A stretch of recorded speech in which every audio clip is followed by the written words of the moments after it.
What is going on, guys and girls? It's Nick, also known as Born Gamer here, and I've wanted to do this for a very long time, so I'm going to be doing a gameplay breakdown, and with Assassin's Creed 4 gameplay nonetheless. Now, we first saw this at the Sony press conference, and let me pause it right here real quick. You're going to see that they didn't do that normal animus fade in. I'm hoping that they're shifting away from all the animus stuff. I just really care about the story. If they just kind of ditched the modern world stuff and didn't give an explanation, I wouldn't be one to complain.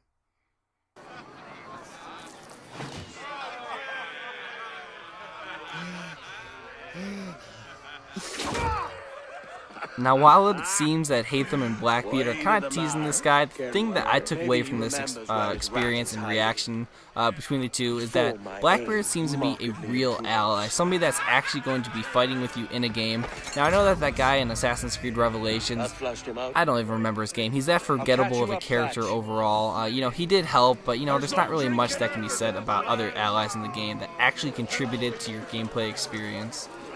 Now, sitting down on this bench here is going to give us an opportunity to just kind of take in the game. The first thing I really do see is how much lighting there is on the screen. There's so many different shadows and angles being cast, and there's just a lot of details. Even the foliage just seems to have been picked up a lot. The PS4 is definitely got a lot more power to it. Everybody knew that, but just seeing it in motion is just really nice. And the little blend group that he's in right now is kind of a nice little change of pace. You're gonna see that once he exits it here, I'm gonna start playing the video again.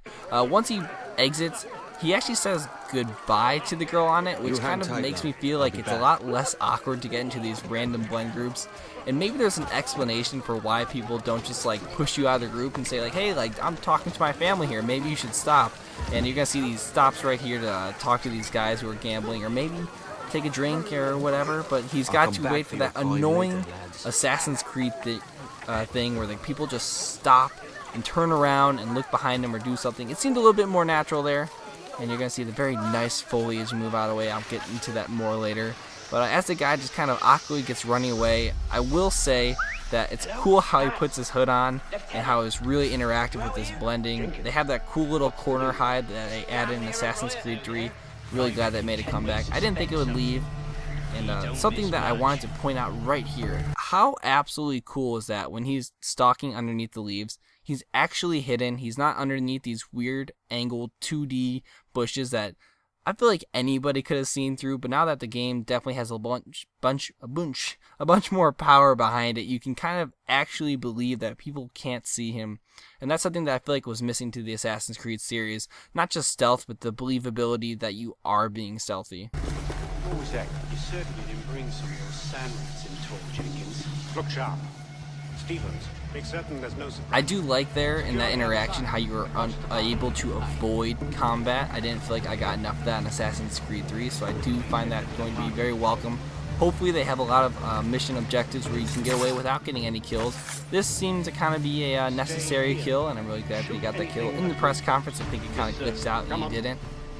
Now, my one main complaint about this trailer is going to be the use of repetitive motions in the game. I know that the motion cap is probably expensive, but come on guys, you've done so many Assassin's Creed games here. I know it's going to carry over into the multiplayer. If it carries over to the single player, I'm kind of worried that we're going to be seeing the same kill animations, but here's hoping, fingers crossed, that things get a little bit better. I just want to point out one more time here that how cool it is that he is hiding in the foliage, and you don't really seem to be stuck to it. He seems to just kind of naturally move, and almost like Tomb Raider where you got into cover and the game kind of adapted for you. You didn't have to kind of, work yourself into that cover like they did in Assassin's Creed 3, and as soon as you stand out, you're just standing straight up. You kind of sulk into it, and I think that's a really cool addition. A lot more fluid looking, that's for sure. He's not broken yet. Good. Now right here is the very first time we get to see him actually climb anything. Now we saw it in a bunch of trailers and whatnot, but this is very reminiscent of Assassin's Creed 3 and every other Assassin's Creed game before it. The thing I will point out is that coming up as trees, they look a lot more natural, hopefully not as laid out. But with that said, the more natural you get that to look, the more confusing it can become to players. So I hope Ubisoft finds a very nice balance. There's not really much to go off of in terms of this gameplay trailer, But, you know, you guys will see in a second here as he runs up here. You're going to see awesome lighting, by the way. Really, really awesome lighting. But I see these trees. It's kind of, it makes sense to me because I've seen the game so many times, but there's only so many branches you can judge. And coming up right here, this is awesome, guys. I got to play with these in the DLC, The Tyranny of King Washington. The 4 pistol shots in combat. They're really awesome. Keep in mind that flare is lit. I did not realize that flare was lit till a couple times of watching the trailer. Get him!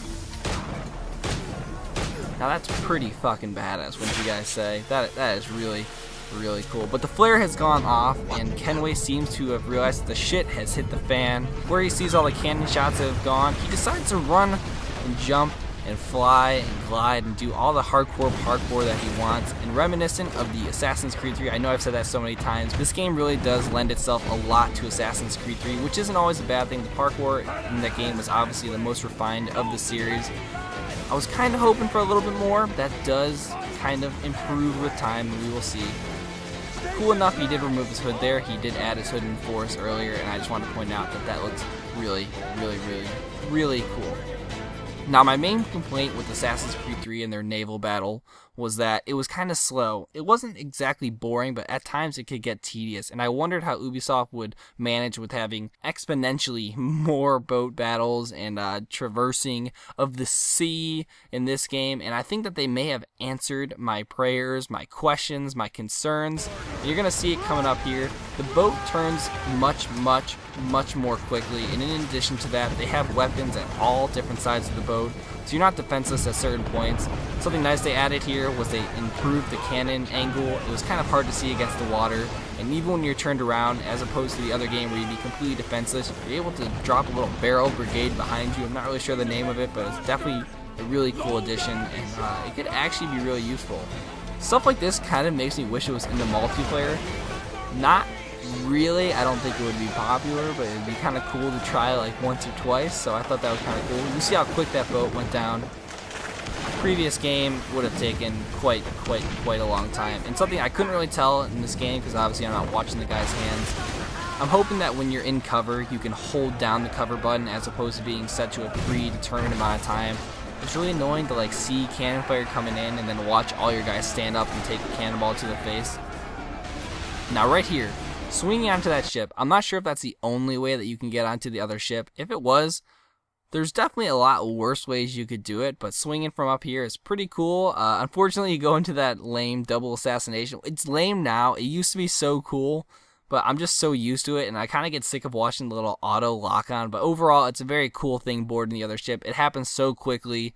You know, you don't see any frame rate issues or anything, and there's so many AIs packed in the screen, so much dust, so much lighting. I can really appreciate what's going on in the game right here.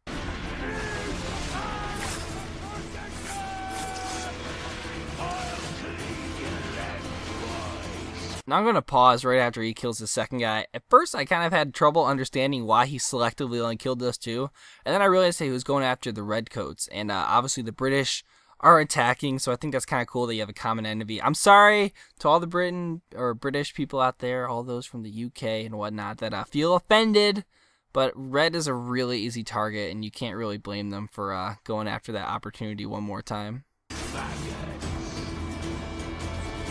So after that badass little pistol shot, he's going to go meet Blackbeard here. He needs a little bit of help, and just before they pull away from this trailer, you're going to see at the very start what looks like a really cool back-to-back sword fight, and I think that that's going to, you know, lend itself to my opinion before that Blackbeard is going to be more than just, you know, a story ally. He's actually going to be a combat ally.